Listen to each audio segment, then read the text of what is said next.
Welcome back to another Explainer. Honestly, I am so thrilled to have you guys here today.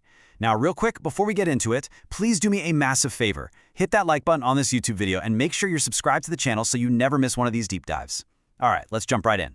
The theme for today is BPC-157, miracle peptide or internet hype. We live in this crazy age of extreme pharmacological optimization, right? Like everyone is looking for the next big biohack. But how on earth do we separate a genuine medical breakthrough from a potentially dangerous internet trend? Today we are unpacking a compound you've probably seen all over your social media feeds. So is it a miracle or just pure hype? Let's find out. To really grasp how big this phenomenon is, just look at this number right here, 165,000.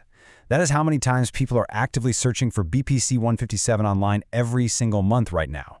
To put that into perspective, back in 2020, that number was basically zero. It wasn't even a blip on the radar.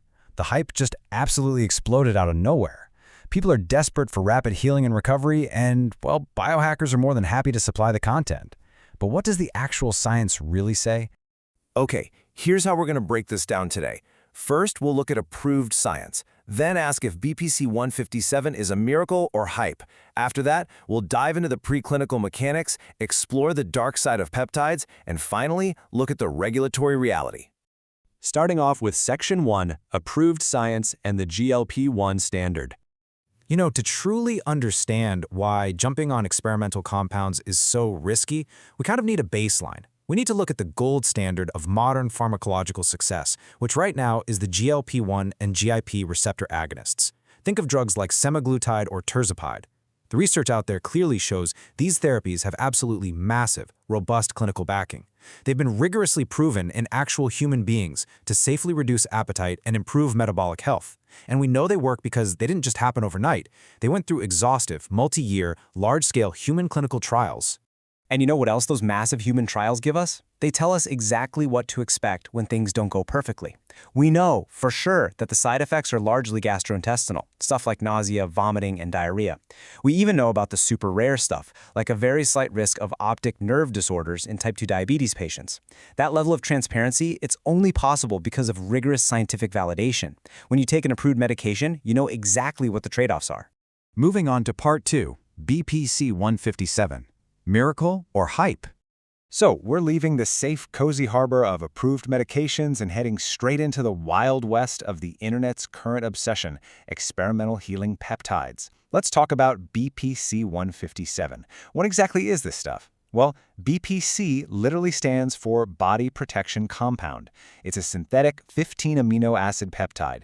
And fun fact, it's actually derived from a protective protein found naturally in human gastric juice. Yep, stomach acid. Online influencers are marketing this stuff as an absolute miracle cure, claiming it can heal torn muscles, fix ruptured tendons, and cure gut issues practically overnight. Sounds incredible, right? But hold on. Here is where we need to draw a very sharp contrast. On one side of the ring, you have blockbuster drugs like semaglutide with extensive human trials and crystal-clear safety profiles. On the other side, BPC-157 and its popular partner TB500 rely on strictly preclinical animal-based data. Let me be perfectly clear about this. The long-term human safety of these peptides is entirely unknown. We are literally comparing mountains of human data to studies done exclusively on lab rats.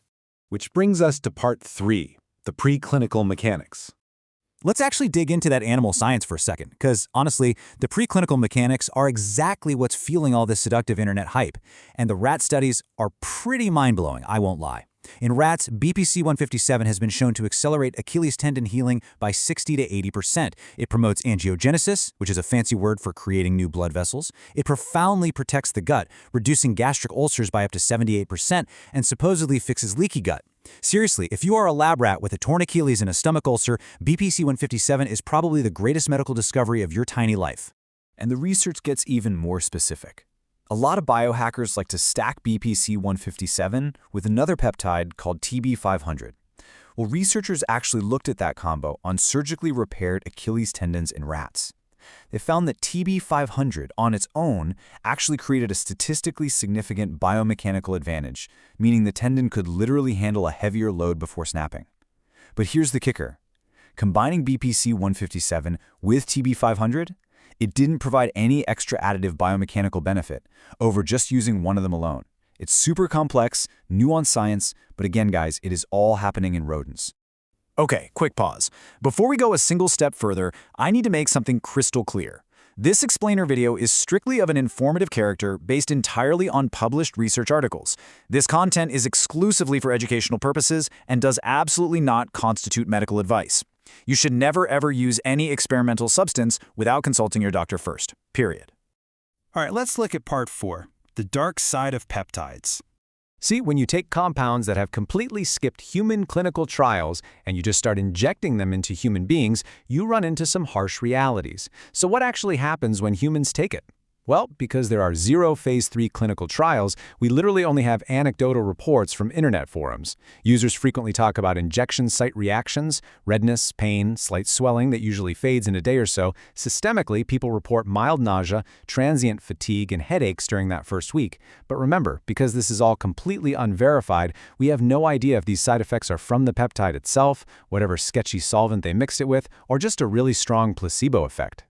And then there are the theoretical risks, which honestly are far more terrifying. Remember earlier when I said BPC-157 promotes angiogenesis, the whole creating new blood vessels thing? Well, we call this the angiogenesis paradox. In theory, the exact same mechanism that rushes blood to heal a torn tendon could potentially feed and accelerate the growth of a dormant, undiagnosed tumor. Now, we don't have definitive proof that this happens in humans yet, but without long-term safety data, that is a very real, very serious physiological concern. But frankly, the biggest immediate danger isn't even the biology of the peptide. It's the complete and utter lack of manufacturing regulation. When you buy unregulated compounds off the internet, the quality control is basically zero. You might get variable purity, the label might be completely fake, and the vial doesn't even contain the peptide. Worse, you risk bacterial contamination or the presence of dangerous endotoxins, which can cause severe immune reactions. You're essentially playing Russian roulette with your immune system, and it is just not worth it. Let's wrap up the science with Part 5, the regulatory reality. So how do global health and sports authorities actually classify these things? Well, the consensus is pretty absolute across the board. BPC-157 and TB500 are universally unapproved for human therapeutic use. The FDA, not approved, and they even flag them as a bulk drug compounding risk. In Europe, the EMA says no. In Brazil, Anvisa has absolutely no medication registry for them. And if you're an athlete, you really need to hear this. WADA, the World Anti-Doping Agency, strictly prohibits these under Class S0 and S2. You use them in competition, you will get sanctioned for doping. No exceptions. So how are people even getting their hands on them? Well, it's a massive legal loophole. Sketchy websites sell these vials with a little label that says, "For research use only." And just by slapping that tiny phrase on the bottle, they entirely bypass pharmaceutical safety laws. But here is the critical thing you need to remember. When you buy a research chemical, you, the user, are assuming 100% of the legal and medical risk. You have zero consumer protection if something goes terribly wrong. So I'll leave you with this final thought. When the line between a supposed medical miracle and a highly dangerous, unregulated risk is literally just a click away on your smartphone, is the ultimate biohack simply having the patience to wait for real, human clinical trials? It's definitely something to think about before you ever pick up a syringe. Now listen up. If you actually want to master the science of safe, regulated biological optimization, you absolutely need to grab my comprehensive ebook. It breaks down everything we talked about today and so much more, giving you the real scientifically backed tools you need without all that dangerous internet hype. It is only $19.90, and I absolutely guarantee it will completely change the way you look at your health.